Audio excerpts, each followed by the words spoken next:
What is up, everyone, and welcome to the Real Ones Canes podcast. That man who is sitting next to me virtually, he is Cam Underwood. He's managing editor at StateOftheU. Yep. Go check out StateOftheU.com. We will promote StateOftheU.com in a moment because we have to talk about a great story that Cam has just finished, and it's up there at StateOftheU.com right now that you're going to have to check out. We'll get to that in a moment.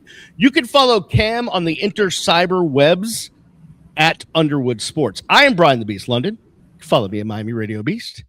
Cam, there's always a lot going on in Miami Hurricanes land. There's always news and notes and things happening.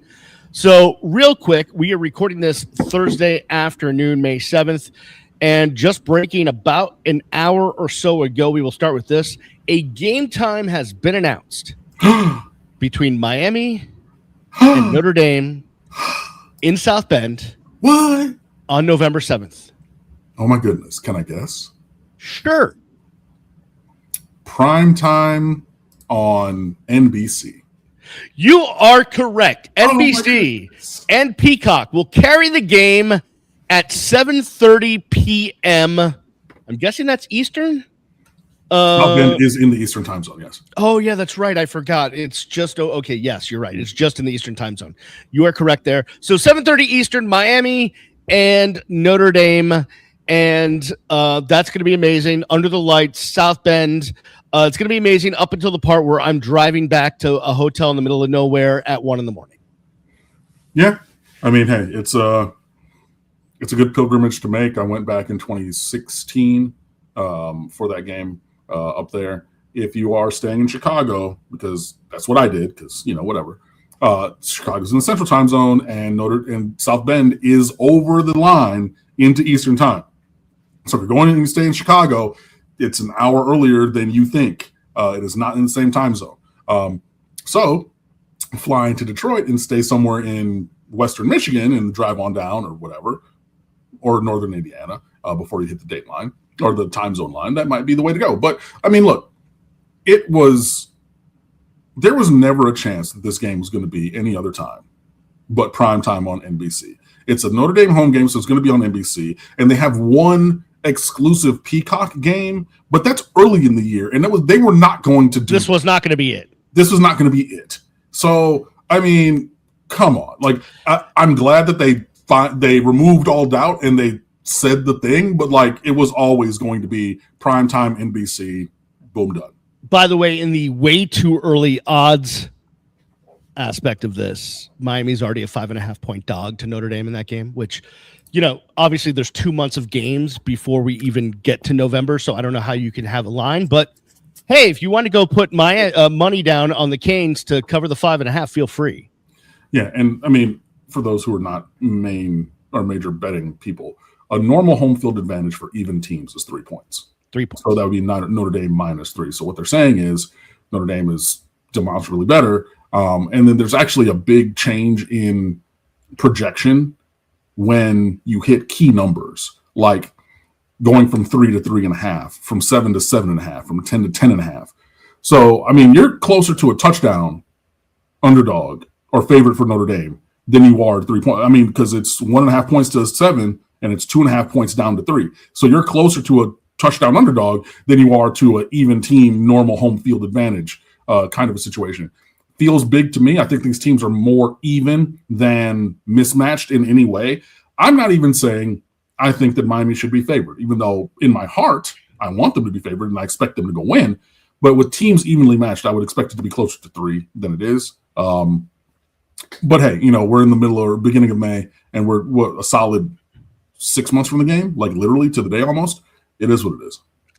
We will listen. I will probably throw a shekel down just because, whatever my unit is, I'll throw that down just because why not? It gives me something to do on May 7th. But I have no opinion on that number until I actually see teams play on the field. Obviously, as a Canes fan, I believe they're going to win, but I have no opinion on 5.5 versus whether it should come down or any of that stuff. So That's fine. Listen, whatever. But I'm glad they announced the time. We're going to get back to whether Miami has a good chance to win that game or not, because we're going to talk about a piece you wrote for State of the U. So we'll get to that in a moment. But first, we have to dig into the other news, which is this week, Miami finally decided to make it official. Something we've been hearing for a while now, that Terry Jefferson was promoted from, I guess he was a defensive analyst or something to that effect, to be the cornerbacks coach at the University of Miami, taking the job that Zach Etheridge left. Zach went on to go coach in the NFL for the Arizona Cardinals. Also, Will Harris got a promotion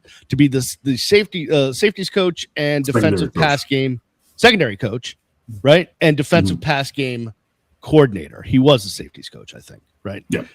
So he got promoted to secondary coach and defensive pass game coordinator. So he gets a nice bump, I'm sure, not only in title, but also in salary. And we have a complete coaching staff. Yeah, and I mean, we pretty much have had it. You know, Terry Jefferson was working with the corners all through spring and everything. So to, get the final approval on the actual full promotion, congratulations to him. He's a local guy, from here in South Florida and everything. And he's, back or at the U now, coaching and everything. So good on him. He's been a great value add to the program in every role that he's had. He's worked his way up. So, excited for him in that. Promotion. And also for Will Harris, you get 2 title bumps, or you get a title bump and an additional title add. That is vertical alignment with the athletic department saying we need to keep these highly talented people here. So I need $500,000. And they say bump his title and add on a coordinator tag. And, there you go. For an extra, $350,000 to $500,000. So, I mean, good on him. Great for the promotion. Great for the, incentive, and it keeps more of the staff together. The continuity works. And yeah, there were some defections. Matt Merritt and Zach Etheridge going to the Arizona Cardinals, both going to the same NFL team, and then we decided for Corey Woodhill that it might be better if he went somewhere else. But then, replacing them. But those are the only real, and then also the lead athletic trainer left to go to the NFL for the Giants. But, for the coaching staff, you really didn't lose much. And so I think that's all good. So congratulations to them. Look, you're always going to have turnover on a good staff. You're always going to have turnover because guys are going to go to the league or get bumps up from, position coach to coordinator somewhere else, or coordinator to head coach, what have you. So you want your guys to be offered jobs because that means you have a great staff. But on the other hand, you always want continuity and consistency to keep your program in line. And I think Mario's done a good job, especially with this current staff the last couple of years, in doing that. Cam, let's concentrate on the story you wrote for State of the U. If you want to pull up the amazing website that you and your staff do a great job on, StateOftheU.com, go check it out. It is the place you need to go to get all your Canes news and information. It's open 24/7, 365, and it is very, very free. So we will show the peep what's going on StateOftheU.com. And it's a great article that Cam wrote. And it's in case you're listening and not looking, it's do the Miami Hurricanes have I just lost the title, have championship caliber depth. That is the title. But there's other great articles up there as well. So go check out StateOftheU.com. Cam, what say you about the question you asked in that article about does Miami have championship caliber depth? So I just want to set it up a little bit, and you're going to see this in the article. So I was listening to the Dominic Foxworth show, another podcast. I love Dominic. Yep, good dude. And he had Benjamin Solak on before the draft. So it's been percolating for a couple of weeks in my brain. And they were talking, obviously, about NFL teams, and Ben Solak brought up a great point. And it really kind of was a lightning bolt to my brain. I said, I'd never considered something like this. And it's something that I'm going to, it's not exclusive for team evaluation, but it is something that I will reference. It's another viewpoint that I will be taking from here on. I talked about it with several other people. I kind of stress tested it and looked at it. I really like it. So what it is on either side of the ball, you have really high caliber depth with the quality of your third best player on that side of the ball. Because, you might have a superstar here, like one or two, but like, how good is that third best player really? Right? And increased quality in that third best player on either side of the ball raises the floor and the ceiling for that unit. And then if you have both, then, you can really, make something shake. And so, obviously I thought about that and, running a Miami Hurricanes website and focusing so very hardly on my alma mater. I was like, you know what? Let me think about that. And so that's what I did in that piece. So, I'm sure that as I go into this, you're thinking to yourself, oh, well, these are the top players. But Brian, let me ask you, and you can read from the piece if you have it open or not. Top of your head, who are the top 2 players on Miami's offense right now? Top 2 players on Miami's offense right now. Ooh. Yeah, top 2. I mean, just top 2. Give me, is it most important? Is it like best. Just talent? Current best players. Oh, man. Because I have. Give me your top 2. I have 3. I can't. Give me your 2. Come on, man. I'll say Darian Mensah and Malachi Toney, even though I think Mark done. Fletcher. That's exactly where I went with it. Malachi Toney and Darian Mensah. Those are your top 2. And I think far and away your top 2. Right? I cut you off. You were saying what? I could make a case for Mark Fletcher in some way, shape, or form, but part of that is because I just love him. Right. But I mean, taking the emotion out of it, I think that, but I think Fletcher and Barkate Barkate would be next. Yeah. Right. Those are your contenders for the third best player. Right. And I know that it's bad podcasting, but that's intentionally why I talked over you when you were talking about Mark Fletcher, because he has the quality to be a top 2 or like in that top 3 group, boom, done. Right. In terms of the NFL, if you're talking about like all pros or Pro Bowls or, in terms of, for the quality, kind of the external validation of the internal quality for college players, if you're looking at all conference, all American type things, Mark Fletcher can be an All-American. He can be first team All ACC. Cooper Barkate was last year. You know what I mean? By the way, 1,000-yard rusher, 1,000-yard receiver. Right. I mean, Cooper Barkate led the ACC in receiving yards. Yeah. Full stop. So, and I say all that to say that Miami does not only meet the qualification of having a third best player on offense of a high enough caliber to be championship caliber, it goes even deeper than that. Because I think that we have at least 4. I mentioned him in the piece, but I left him out because he has not played a college snap yet. But I think Jackson Campbell's going to be there. Yeah, listen. But right now, he might not be. He will be there, but he, as of right now, where he hasn't played a game yet, he's not there yet. Bingo. And that was the thing that I talked about in the piece. So I know people say, well, what about? And look, if you are a major fan of other players, you could make the case for them as well. And people could make the argument for Elijah Lofton if they wanted to. I don't see it, but hey, maybe there's that.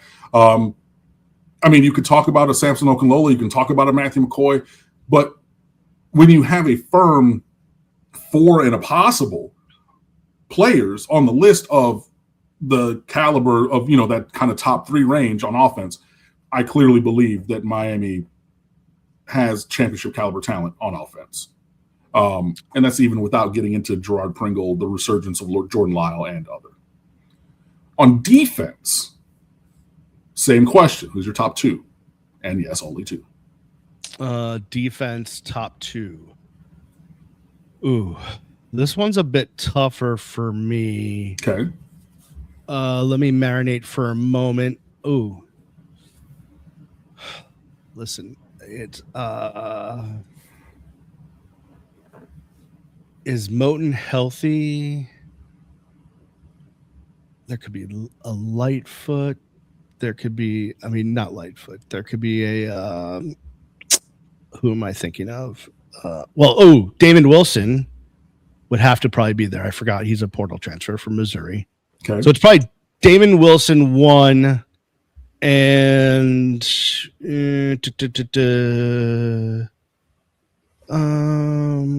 know who I was thinking of was Justin Scott. I was going the Chicago route.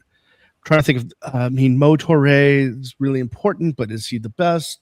Probably not. Anyone in the secondary?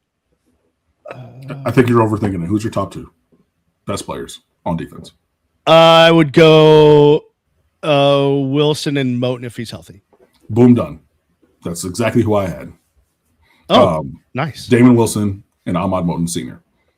Now, did you have Justin Scott somewhere in the mix? The next group, I have O.J. Frederick and Justin Scott. Oh, I forgot about O.J. Frederick. Yeah, that's right. Mm-hmm. And, you know, people are talking about O.J. Frederick as a potential first-round draft, maybe potentially the best cornerback in the country this year. You know, and I know that people still have a sour taste in their mouth from the last game of his freshman season at Syracuse, but, like, he was hooping last year.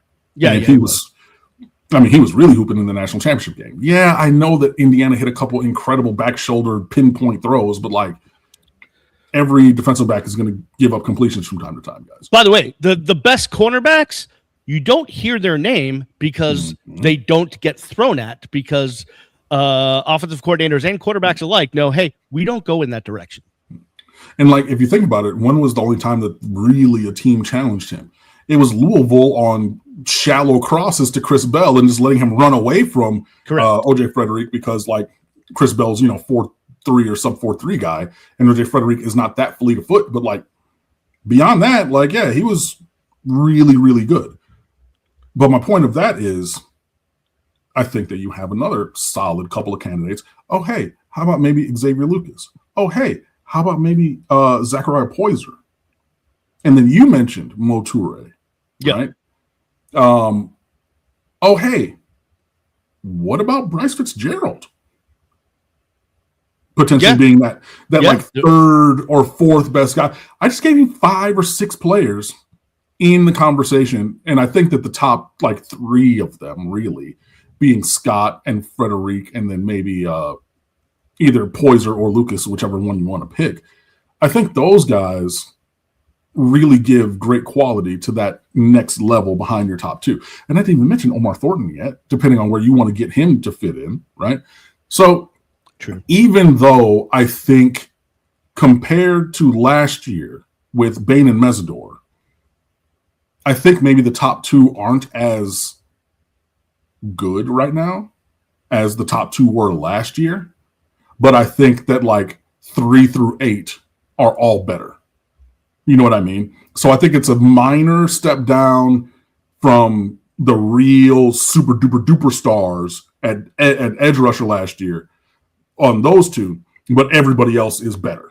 So, yeah, I do think that Miami has championship caliber depth on defense as well. There were some people in the comments, and they mentioned, you know, they brought up Mo Touré. They brought up Bryce Fitzgerald as well in the comments of the piece on StateOftheU.com. So, yeah, when you look at it, really, okay, how good is your third best player? And so for me, that's how I look at it with Miami. And it's a thing that I'm going to bring up and I'm going to look at for pretty much every game coming up this year. Because if people want to say, oh, hey, Florida State, right?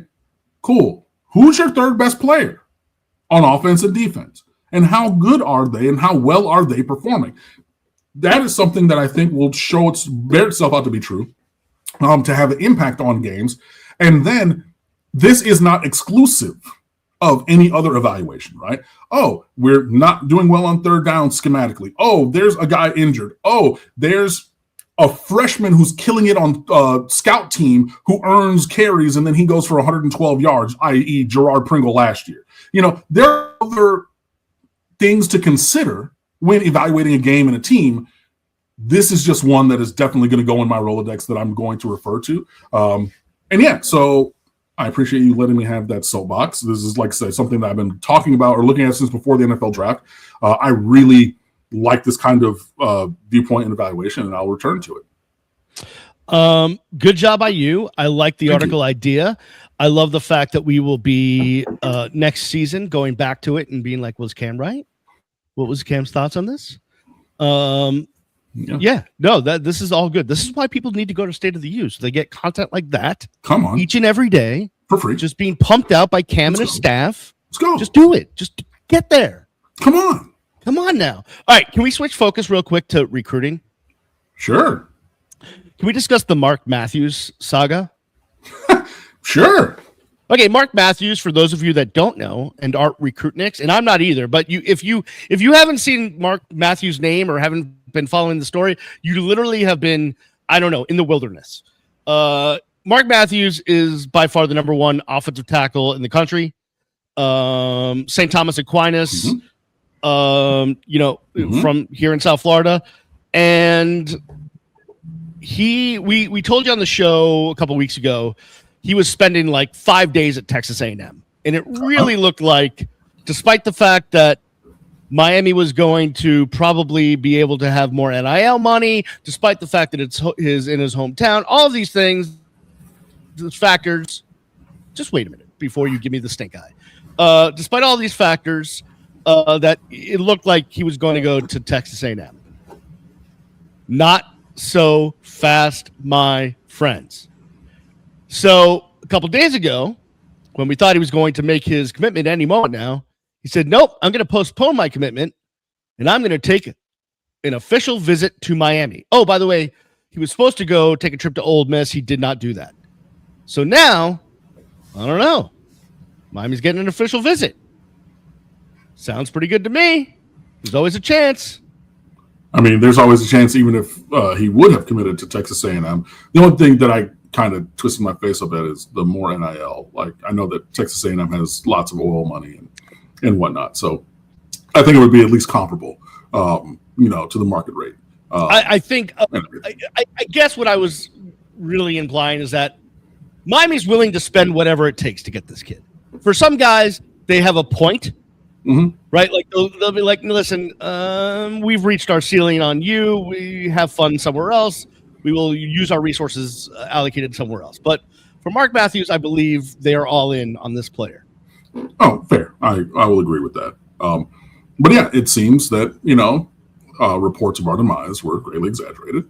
And, he's taken a pause to slow down the timeline at a minimum, which again was just so heavily going downhill towards him committing to Texas A&M that it was reasonable that everyone thought that, because that's, walks like a duck, quacks like a duck, looks like a duck. Like, you're like, oh, hey, that's a duck. Like, whatever.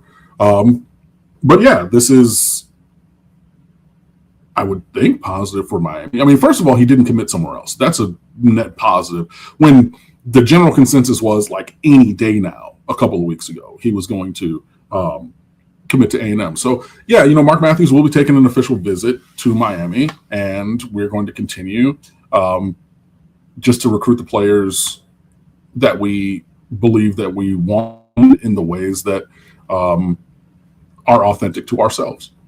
And that's been greatly successful for Mark Cristobal and company, and they're going to continue that. Also, as well, in addition, Miami visited Torrey Williams, a 4-star offensive lineman from Phoenix City, Alabama, yesterday. Also, as well, in addition, Wellllll Babola from New Jersey, another 5-star offensive tackle, has been in contact and visited Miami, and they're very high on him as well as Mark Matthews.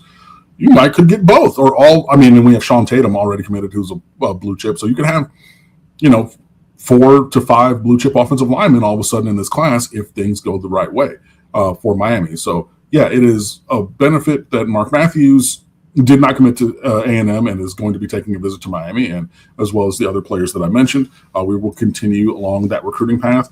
And there are others. There's defensive lineman from Texas, like Xavier Muhammad or something, I think his name is, that we are pursuing. And there's plenty of other players. Caden Henderson, the number 1 linebacker in the country from Tampa Jesuit, 5-star, yada, yada, yada. So there's going to be plenty of guys. But specifically Mark Matthews, yeah, it's funny how quickly things can turn in the world of recruiting. And I think we're just seeing one of those situations play out.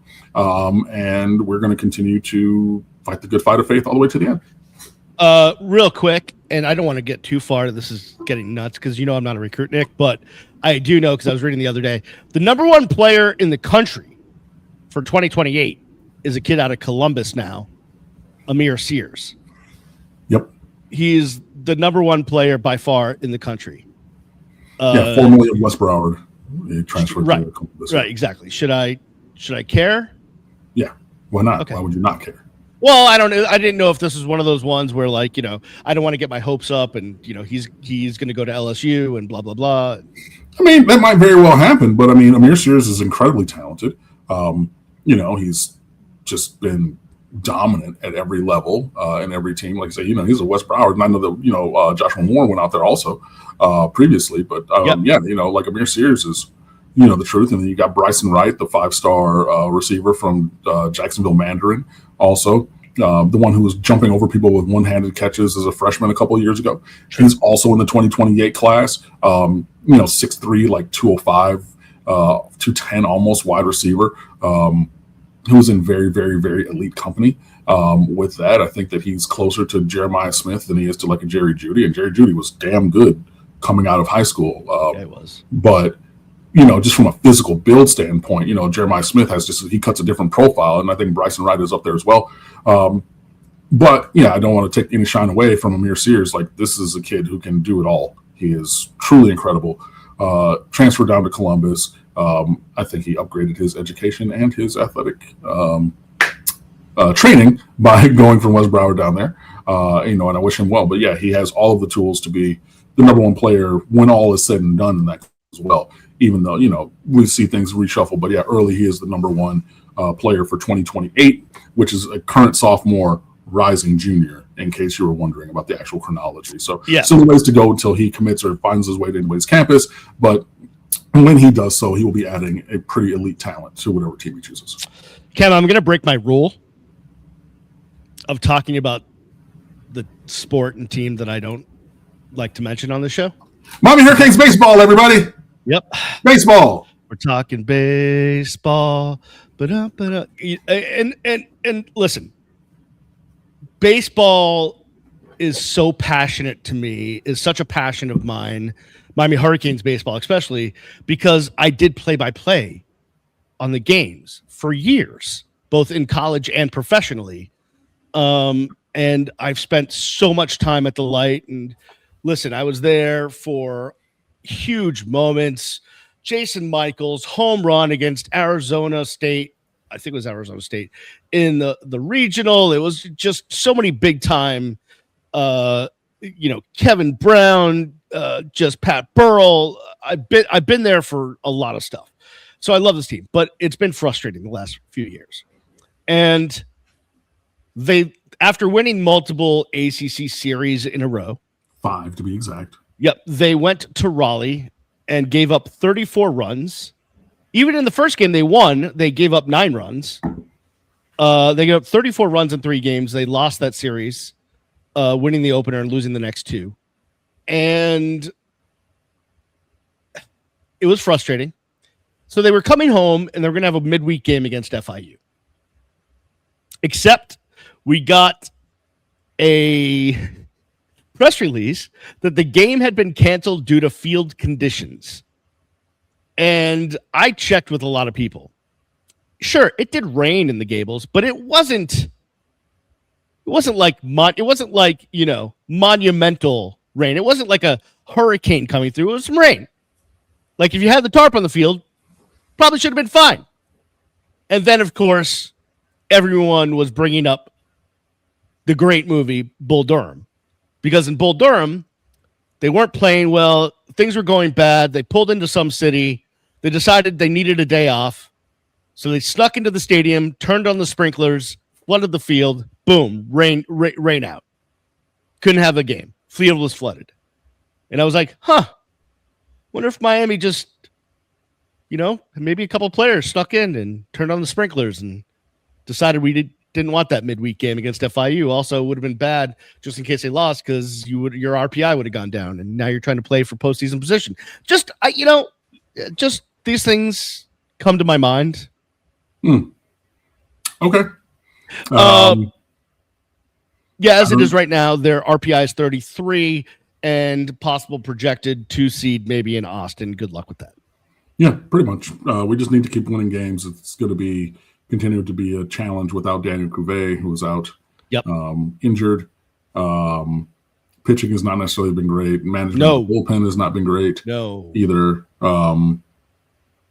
By the way, I got into it with people. Sorry to interrupt you. You're good. I'm emotional. I got into it with people on the Twitter sphere because there was like an ESPN article about like the top pitching staffs in college, and I was like, don't see Miami there. And people were teeing off on me, telling me how good the staff was, and it's like, a day later, you gave up like a combined 20 runs in 2 games or whatever the hell it was, maybe more. And it's like, don't talk to me about the pitching, please. Listen, the fielding has not been good either, but there's been a lot of not so good pitching. So we will see about that. All right, we're gonna take a break. On the other side, we're gonna switch it up. We're gonna flip it up and reverse it. And Cam will take the reins, and we will talk about stuff that we're going to talk about after the break. Be right back. And we're back here on the Real Ones Canes podcast. Hi. Hello, welcome. My name is Cam Underwood, managing editor, State of the U. You can follow me on Twitter at Underwood Sports or at the State of the U, where I do most of my tweeting now, because I'm not paying $40+ a month for TweetDeck to have the app to be able to switch between them. But StateOftheU.com is always open for you, and also this show. Sitting next to me over there, my bald brother, Brian the Beast London. You can follow him on Twitter at Miami Radio Beast and on the TikTokies and on the YouTubes and all those different kind of things. Brian, before we get into this segment, how are you doing? Because I know that we ended last segment with an emotional topic for you, and we're going into what appears to be a similarly emotional, emotion-evoking, at least, topic for you. How are you feeling before we get going? Oh, I feel, I took some time during the break just to woosah. And I feel okay. So I'm okay. I may not be okay in 5 minutes, but I'm okay right now. I do want to remind our amazing listeners and watchers and viewers and lovers of the show, they need to subscribe. They need to share. They need to like.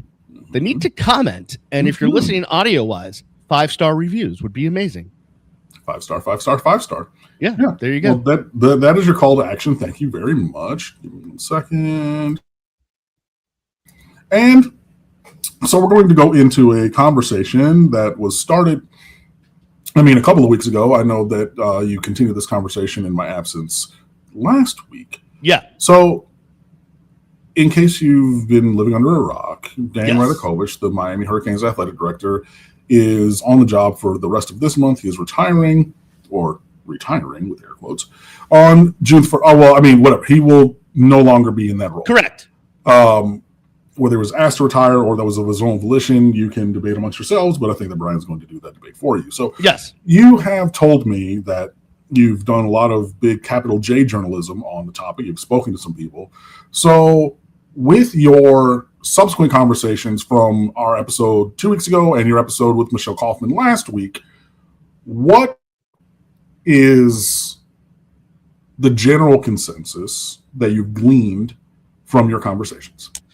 Well, let me start out by saying this. So those of you that have been following my career for a long time know how close I've been to the program for a long time. But, as I've gotten older and had a family and pandemics and whatever, I don't go to practice almost ever.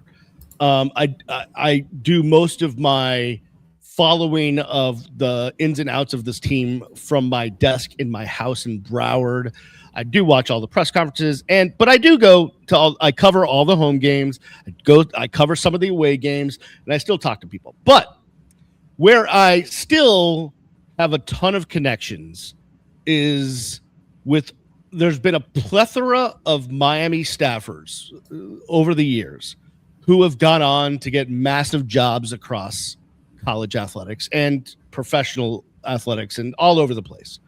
And so I still have great relationships. And that means when it comes to these big topics, institutional type topics, not like, hey, is OJ Frederick out with an ankle injury type topics that, I'll let the David Lakes and the Chris Stocks and all that stuff. Like, I'll let them handle that stuff. But the big stuff, I still can gather info on. And so this past couple of weeks, I did talk to Michelle Kaufman, who, along with Barry Jackson, kind of helped break the story, along with Pete Thamel and Andrea Adelson and Ross Dellinger, about Dan Radakovich and all that. I've just been talking to a bunch of people who have been around the University of Miami, and these are people that are all over, from now ADs to assistant ADs to all over the place in professional sports, all over the place. So I've been talking to a lot of people, picking their brain. And what have you found when you've been picking? So, from the best I can put together, and again, this has not been confirmed to me like by someone who has said this definitely happened. Okay. It has been told to me by several people who have said, we think this is what happened, which is David Epstein, who is one of the more prominent University of Miami Board of Trustee members. He's also, whatever they're calling it these days, he's kind of the Board of Trustee member that has their hands in the athletic department the most, whatever the title is for that these days. David Epstein, once upon a time, was a minority owner for the Florida Panthers. And because of that, he got to know former Panthers, whether his title was president or CEO, what have you, Michael Yormark, very well. Michael Yormark ran the Panthers for 10 years, and we'll get into how he ran the Panthers in a moment, because that's where I'll get emotional or angry. And I think it was basically Dan Radakovich's contract was coming up. So I think Miami wanted to move in a different direction because of the way the way college athletics is going, and the revenue needed and what was important and conference realignment and media deals and all this stuff. Mm-hmm. And so the position of athletic director has a different description than it did 10, 15, 20 years ago. So because of that, David Epstein knew all this, and he's like, hey, I know Michael Yormark. He actually goes to all the games. He's a season ticket holder because his daughter's a sensation.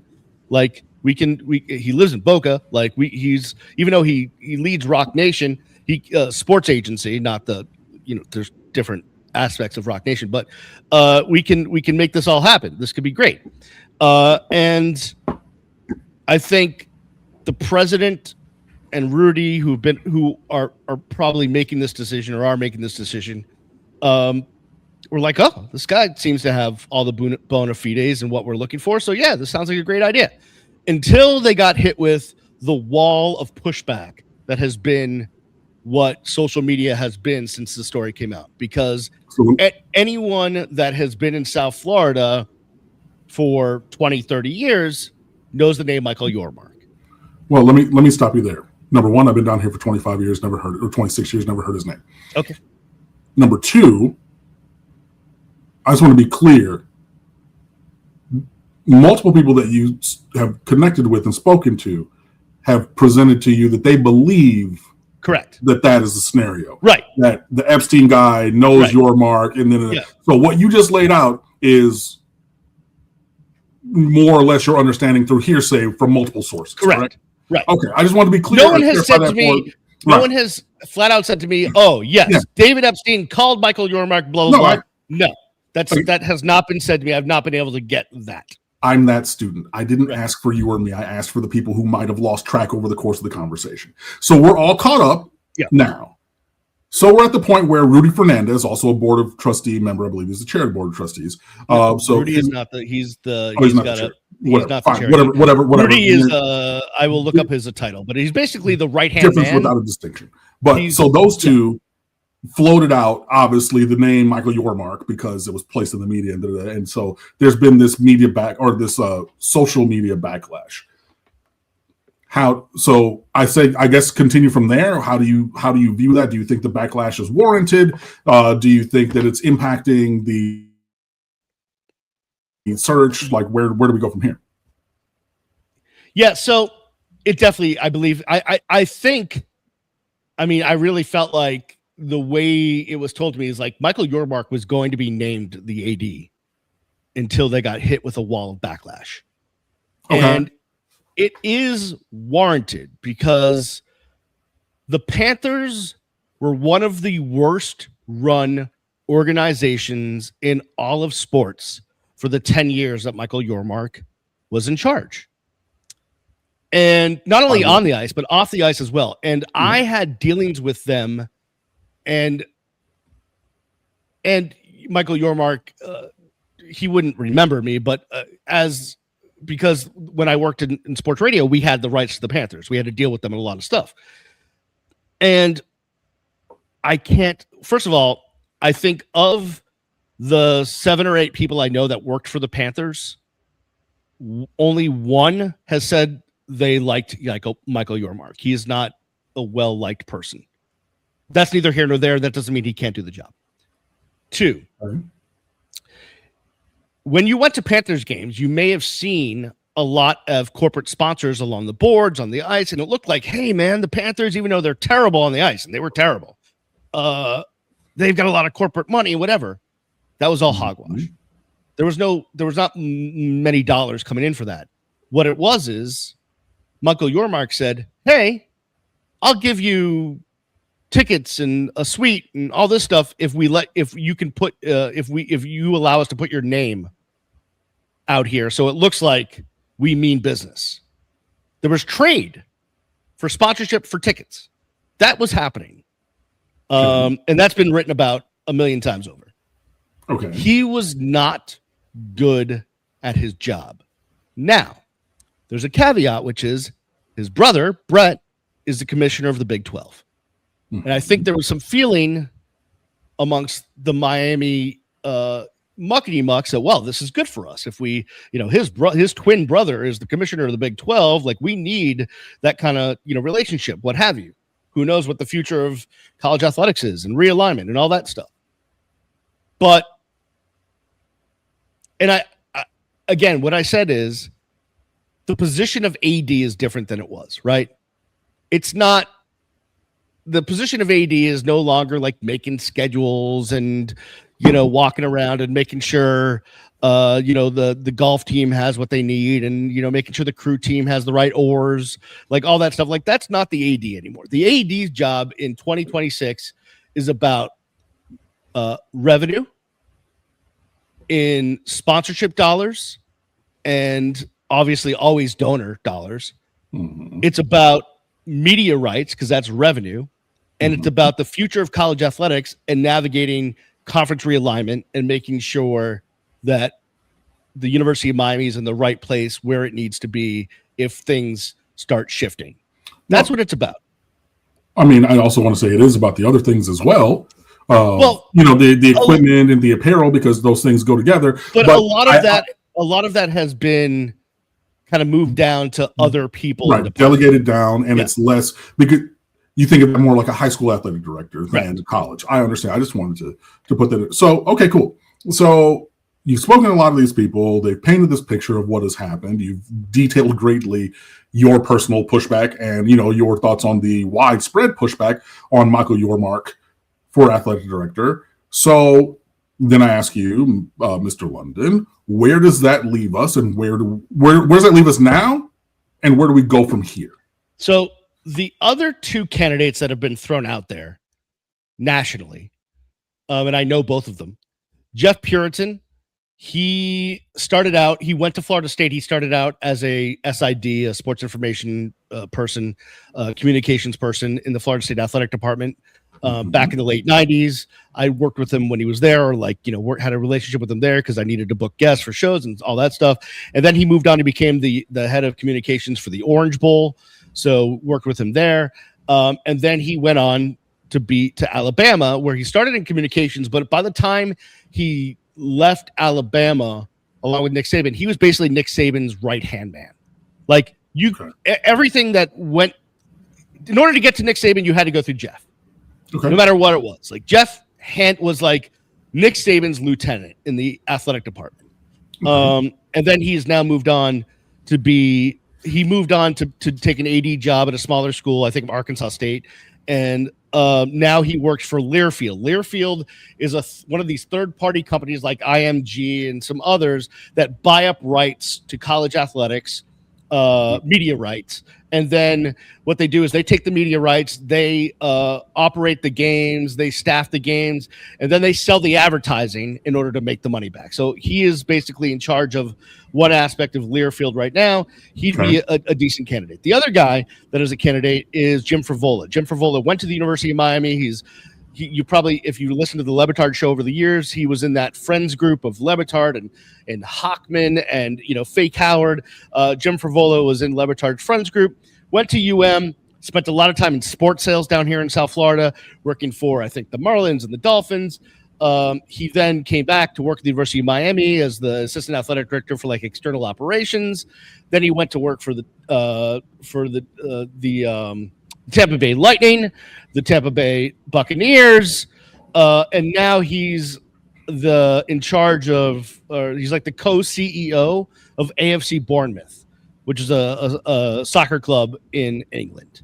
Yes. So the thing that makes Jim Frivola appealing is he has professional sports background as well as college sports background. And because Miami is this unique city, to have professional sports background is really important because that's the audience you're dealing with, as opposed to Bubba Joe in Birmingham. Okay. So that's where we're at. As far as other candidates and other people that they may be thinking about, I have some ideas, but I'm not confident enough to throw names out there yet because I'm not sure these people want their names out there yet. Okay. So then the only other question remaining is, what do you see the timeline being? Because obviously with, in a similar way to Mark Matthews committing to Texas A&M, it seemed like it was days away from being announced with Michael Yormark, but obviously taking a step back and reevaluating the process. What do you think? Well, here's what I'll say. A lot of the old functions of the athletic director, especially when it comes to making major hires, that's basically now President Echeverria and Rudy Fernandez. By the way, Rudy's title is Executive Vice President for University Operations. So they made the Mario hire. They made the Jay Lucas hire. Rudy's got that Columbus connection, right? So they make the big hires. Okay, so that's one thing that's been taken care of. Revenue-wise, as far as taking care of revenue, they just brought back Jesse Marks, who was a multiple UM grad and worked in the athletic department for years. He then went to Northwestern and got the revenue for the Northwestern to build their beautiful new stadium. He's back as a chief revenue officer for the athletic department. So there's people in the athletic department and on campus that are basically handling stuff. So I don't know that they're in a rush to hire somebody, but I think they want to get the hire right because this is someone that's going to have to get the University of Miami through the next, 5-10 years of this crazy landscape. Think about how much college athletics has changed in the last 10 years. So think about what the next 10 years could be, right? They're expanding the NCAA tournament to however many teams. They're expanding the playoff to how many teams. So much is moving so quickly that they need to get this right because this is such a huge time in the university's history.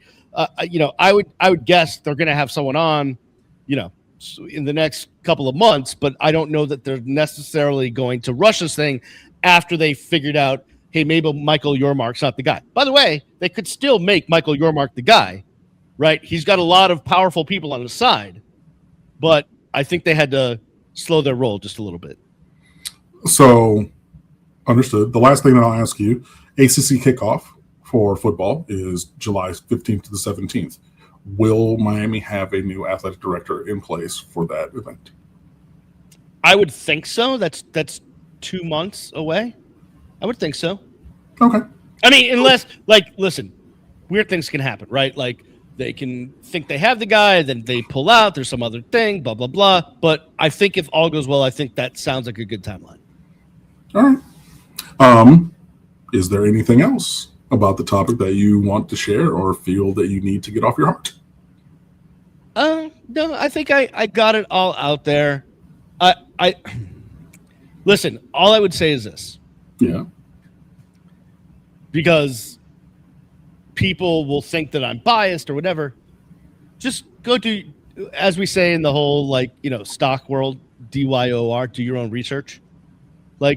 Go read the stories from back in the day about Michael Yormark and see for yourself. Go, just go. It's all out there. And if you think he's a guy, then that's fine. I personally am not a fan. And like, you can be biased. Like, we are biased. We have our own, opinions and viewpoints and things like that, and that's okay. Here's what I would say: someone like him from that pro sports background, major sales revenue, that kind of portfolio probably fits the job. It's just probably not him, in my opinion. Okay. Well, there you go. I think that says everything that needs to be said. So, thank you for sharing your thoughts and, everything that you've discovered through your conversations with us.